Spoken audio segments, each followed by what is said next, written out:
Coming up today on Pawsitive Entertainment, a cat who really does work like a dog. Part 2 in Mission Possible, and yes, an equine chiropractor. That's all ahead.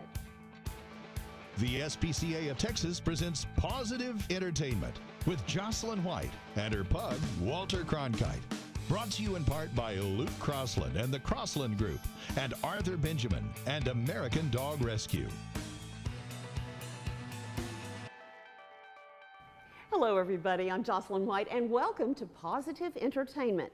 Meet my co-host James Bias, the president of the SPCA of Texas, and this little puggle here is Walter Cronkite, Pug of Texas.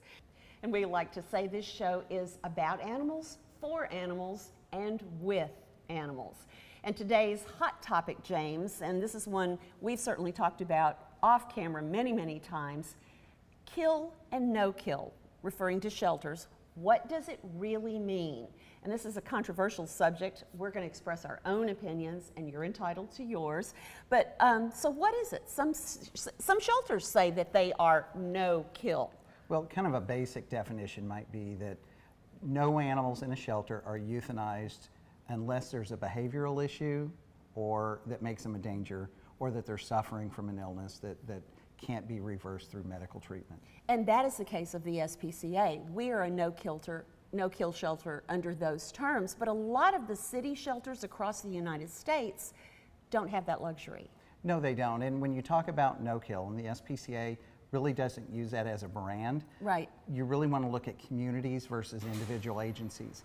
Any organization through policy can change their intake policy and how they euthanize animals, but it's really moving the community to a no-kill status where no animals in the community's shelters are being euthanized for space, and that the only time that they would ever be put to sleep would be for medical concerns or behavioral issues. Which would, when you say behavioral too, it's not just bad dog, it's an animal that is a danger to others and sometimes to himself. Correct. Okay, well good. Glad you cleared that up for us. Yes. Okay, we've got a Pets and Your People today that you're gonna love, because this is about a guy who went through his whole life practically without an animal, and now he is devoted. His name is Dorman, and his little dog changed his life. Today's Pets and Their People. Well, so tell me a little bit about how 1-year-old Oliver has changed the life of Paul Dorman. Well, Oliver came into my life kind of unexpected. He wasn't a year old at that time. He was just a few weeks old. But I was attending a function at the Casa Mañana. It was a fundraising function, and Oliver was up for bid. And they passed him around the various tables. It was a pretty good sized group. And when I helped him and he licked me on the side of the face, that sealed the deal. Is there anything in all the pets that you've had that you've noticed is different about a King Charles Cavalier? He's a very affectionate dog. I've had dogs that are lap dogs. I had the Maltese one time. They're very much lap dogs, except they want to sit beside you. Oliver wants to sit in your lap. He wants to really feel like he's close. But he has a wonderful personality. He just loves everybody. He's a very curious dog, and likes to explore. Every time he goes out, he checks things out. So he's never seen it for the first time. He loves the birds. Oliver loves to watch every move they make. And he enjoys looking at the fish. And he enjoys us going out and feeding the fish on the weekends. Oliver, by the way, is a part-time model on billboards and even on the cover of magazines. What a great car collection. Well, it's an assortment of cars, and you see assortment of colors, but the very special one's up there on the top. That must be Oliver's. I don't know if you recognize that car or not, but hey, it was on billboards. Yes. I understand Daddy's a pretty fast driver. Does he like riding in the car with you? Oh, he just loves it. He loves the top down, and he loves the air blowing Wind in his face. hair. Yeah, that's right. He's just he loves that. See, all you have to do is just go and open the door. He jumps in. You don't have to give him a command to go in. After After a hard day's work or after hanging with Dad in his Ferrari, this little guy has a special retreat of his own. He even has his own, I see. Yes, he has a Ferrari, and that's his favorite thing. He just took over that thing. He either likes to sit in your lap or like to sit in his Ferrari bed. A little bit later, it's yay, not nay, for an equine chiropractor. And we've all heard of alley cats. We'll meet our area's one and only Trolley Cat. Well, he's Stone. Stoney, kitty, kitty. There's the boy. This is his space. Yep, that's his table. Did you know a wet dog can shake almost completely dry in less than 1 second?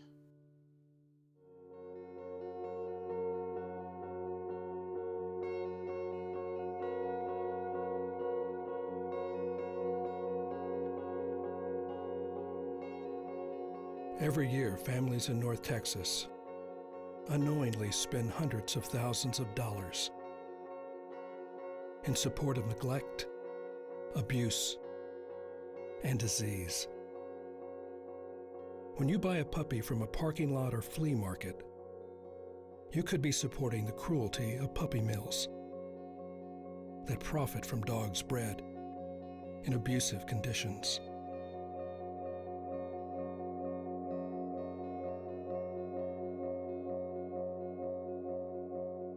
Puppy mills thrive on deception. They hide the harsh reality, so a cute puppy is all you see. Help us stop the cycle. To learn how, go to spca.org/no-puppy-mills and take the puppy pledge.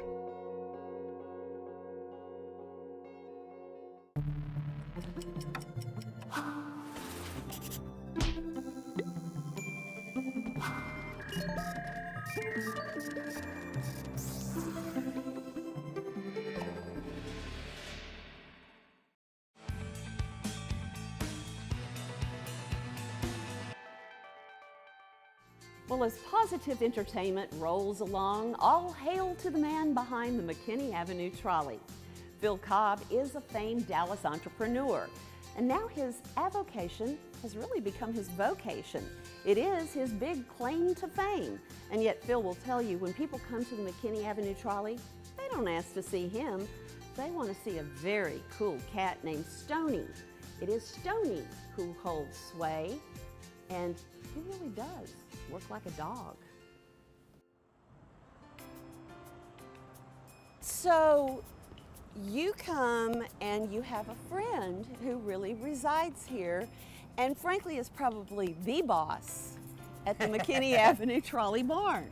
Yeah, well, Stone does his thing here. The kids really love Stone. We have a lot of school trips, field trips. We're on the approved list for DISD. And the kids just look forward to seeing Stone whenever they come here. Stoney. Okay, well, where is he? Well, he's Stone. Stoney, kitty, kitty. There's the boy. This is his space. Yep, that's his table. This cat came with his sister.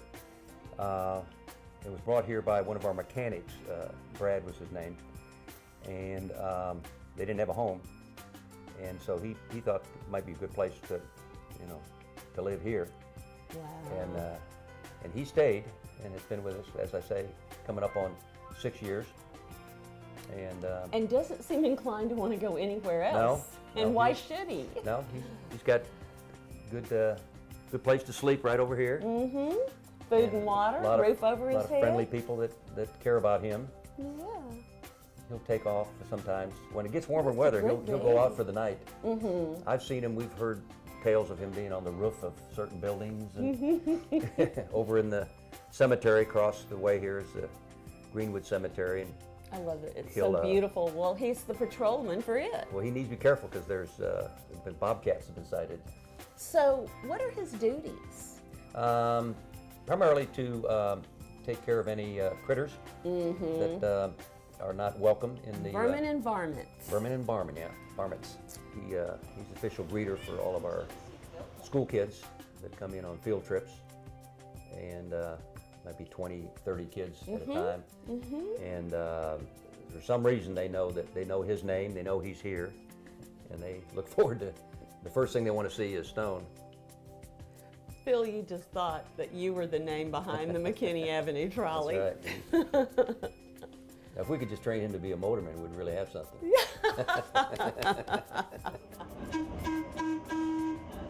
So when you started this 25 years ago, did you have any idea of the success that it would be? No, we were carrying approximately 40,000 passengers a year. A in the year. early years. And last year we carried 500,000. wow. So no, I never envisioned that. So it was a great idea. Well, so far so good. So where does the trolley car go next? I mean, you keep expanding your range. Well, we were able to get two federal grants, and together the two federal grants are going to create a loop for us in downtown. And we start training next week, literally, on the loop, which will go from St. Paul further into town to a street called Federal. And we stop just shy of crossing the DART line, but we come close to two DART stations, the St. Paul station and the Pearl station. And so we take a left then on Federal, we go 2 blocks, Harwood to Olive, then we take a left on Olive, and we come back towards Uptown. The most exciting thing after that is we go right through the middle of the Clyde Warren Deck Park. Headed for the park? Yes. Yes, sir. Hi, what a cutie pie. there. Thank you.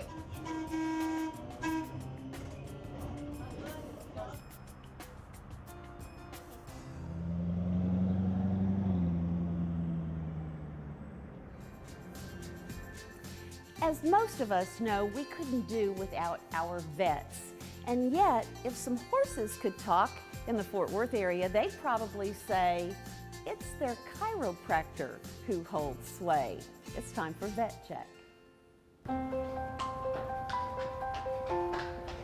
From about the time I was old enough to be held on a saddle in front of my parents, I was on the back of a horse, so horses came naturally to me most of my life. So growing up, I thought that I wanted to do something with animals, be a vet, something along those lines. And then the first time I saw a vet come out and work on one of our animals, I determined that blood and guts is not my thing, and I decided that I was going to follow in my father's footsteps instead and become a chiropractor. While chiropractors have been adjusting animals for about as long as they've been adjusting humans, there's never been an actual profession until about the last 20 years or so. For most owners who are familiar with their horse's behavior and they recognize subtle changes, it's very easy to tell that a horse is in need of chiropractic care. It'll be something as subtle as they're moving differently, they've got a change in their stride, they're short striding, and the bigger signs are things such as limping or issues with the horse standing for saddling or being cinched. So one of the first things that I'll do with a horse is to assess how they are currently when I show up. So I do a full examination, and I'll do a chiropractic examination that includes assessing how each of the bones of the spine are moving and whether or not they're moving correctly.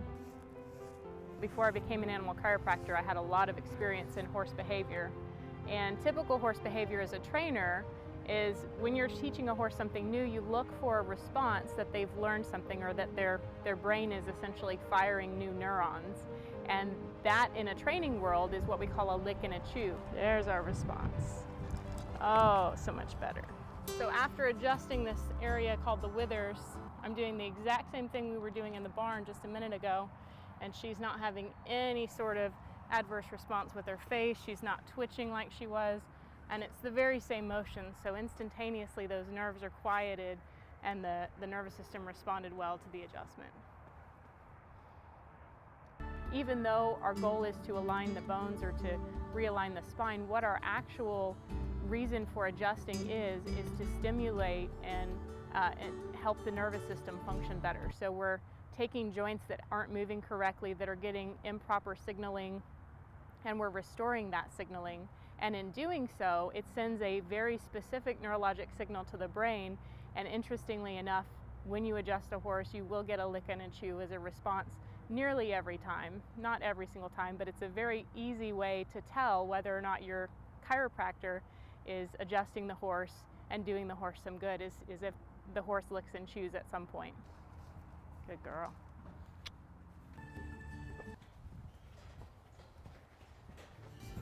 Still to come on Pawsitive Entertainment, Lucy's Lost Loved Ones, as well as this week's Mission Possible. Stay with us.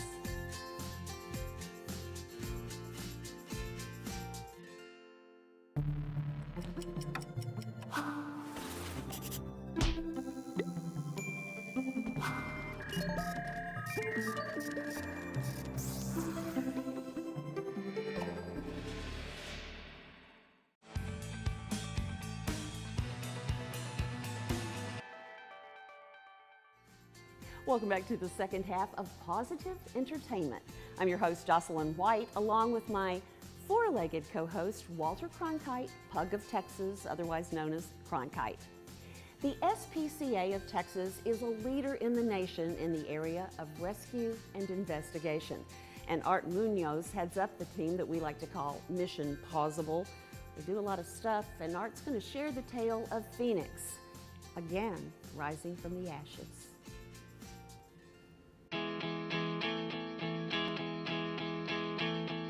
I recently worked a case in Dallas County. I received a call that a dog was underneath a porch area and wasn't able to get out. And they actually sent in a photo of this dog, and he appeared to be extremely malnourished and had what looked to be burns on his back. I arrived that same day, and it was a mobile home. I arrived at the mobile home and observed a porch on the front area of the mobile home, walked on top of the porch, and observed a piece of plywood, what looked to be covering a man-made hole. At that time, I didn't hear any dogs. I didn't even think there was any dogs there. I knocked on the door several times, and that's when I was able to hear what sounded like chains moving underneath the porch. At that time, I then lifted up the piece of plywood and observed Phoenix to be tied underneath this porch area. Inside a dark hole underneath the porch area, he was extremely malnourished. I mean, you can see his ribs, spine, hip bones. There was no food, no water. One of the things that I noticed on immediately was what appeared to be burn marks down his back. Right, that case took a little bit of investigating after that day to find out exactly what happened with Phoenix. We did type up an arrest warrant, and the owner did turn herself in for animal cruelty. So right now we're just awaiting the criminal hearing. That day we were able to seize Phoenix and have a court hearing. Within that week he was awarded to the SPCA. He's here getting hydrotherapy baths every day and is looking forward to have a good recovery. What a story. Well, a couple of months ago, I was invited by Janice Grimes to come to her Spa Paws Hotel in Fort Worth. While I was there attending a special class, and more details on that in another show, I ran across a woman who founded Lucy's Lost Loved Ones. It's a Chihuahua rescue, and it's in today's Spotlight. Roberta Womack is a dog lover of all kinds, but it was Lucy who claimed her heart. Lucy is the very first pet I was ever allowed to have. We went to a friend's house to buy her from a breeder, which I know better now. She was the runt, and her mother's milk went bad, and they were feeding her through a little syringe every 3 or 4 hours. And they said, you don't have to pay for her, you can just take her, come get her. So we went down when she was 3 weeks old and picked her up. This pooch painting party, or Paint Your Pooch affair, is Roberta's way of thanking her some dozen volunteers. I just couldn't stand the thought of her passing. My first fur baby. I just could not stand the thought of her passing to just be in vain, and nobody realized what a wonderful little pet she was than me. Not just a pet, but my best friend. And I wanted to do something to honor her memory, and this is our way to honor her memory. This little dog's name is Maggie, and one of my girlfriends adopted her from us January 2012. She was one of our seniors. They're a little harder to get adopted. She was about 8 years old, I believe, when she adopted her, and then the little girl in the photo is her daughter, Michaela, and in February of 2012, Michaela passed away. So when it was the third Paint Your Pooch Party fundraiser, I decided that I would paint this for her and send it to her. So I'm hoping that it turns out. To get into the spirit, I joined in the painting party. Now, I love my pugs, especially you, Cronkite, but my little Chihuahua, Noah Webster, just seemed the perfect fit. What we do is we try to take any of the rescues that are on death row, or that people who fall on hard times, or those that we just feel like deserve another chance. The Chihuahua is the smallest breed of canine, but as Roberta said about Lucy, they sometimes have the biggest hearts. It's just such a well deserving and so heartfelt. I don't know, it's hard to say. It's just you get so much enjoyment and you just derive so much pleasure when you realize that you've saved this small little creature. And so many are wonderful pets, and as we spoke earlier, 30% or more are purebreds that are in the pound. This would not be possible without the wonderful volunteers and friends I have.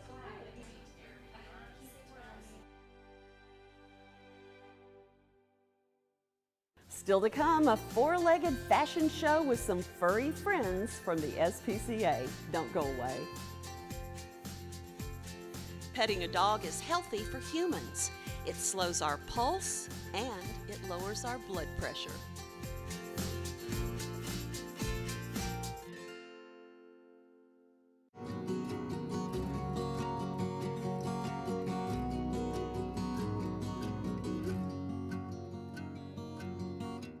One horse, one rider changes everything.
As we head into the home stretch today, Maura Davies says it's time for us to strut our stuff at the SPCA. That's at our Jan Reese-Jones location on Lone Star Drive.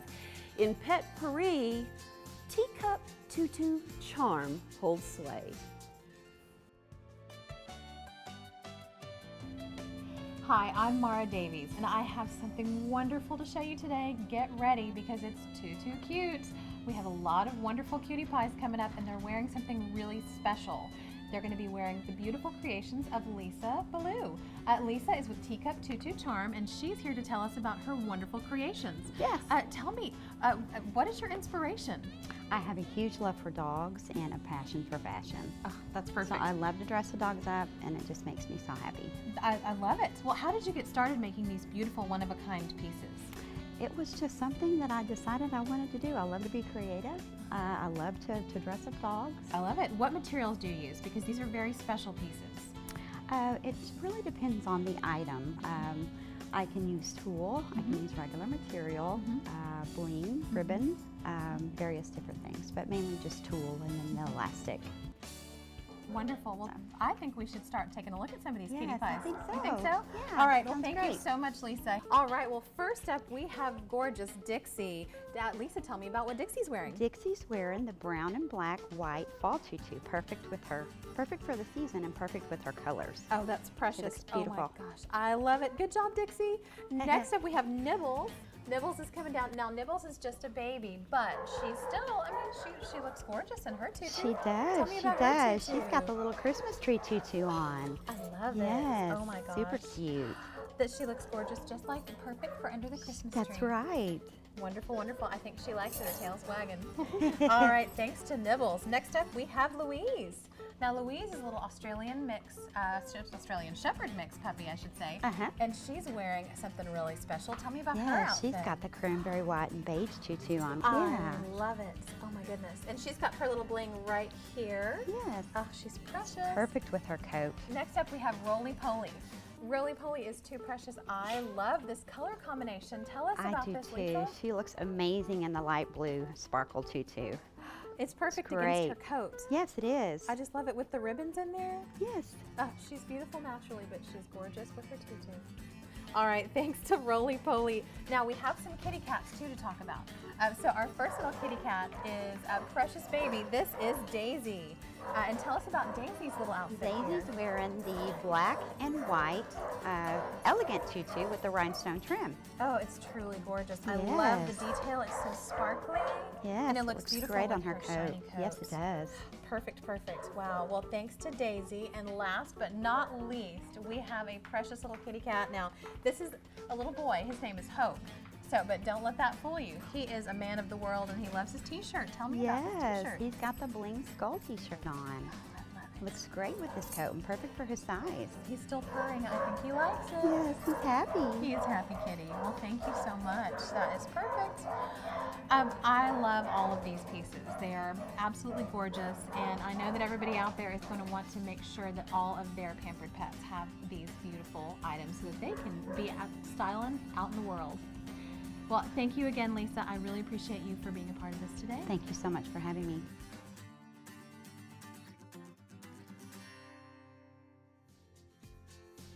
And we raise our paws in applause, right? That was fun, Cronkite. We want to thank you for tuning in today and sharing your time with us. Be sure and tell a friend as you tune in again next Saturday at noon, right here on Channel 8. And in the meantime, think positive. This is where he normally stays, is in that box. Oh, look, he loves the camera. Positive Entertainment has been brought to you in part by SPCA of Texas, the Crossland Group, and American Dog Rescue. Special thanks to Illume Park, Dish, and Cafe Pacific. Jocelyn's wardrobe provided by Tootsie's. Hair by Casey at De Novo Salon.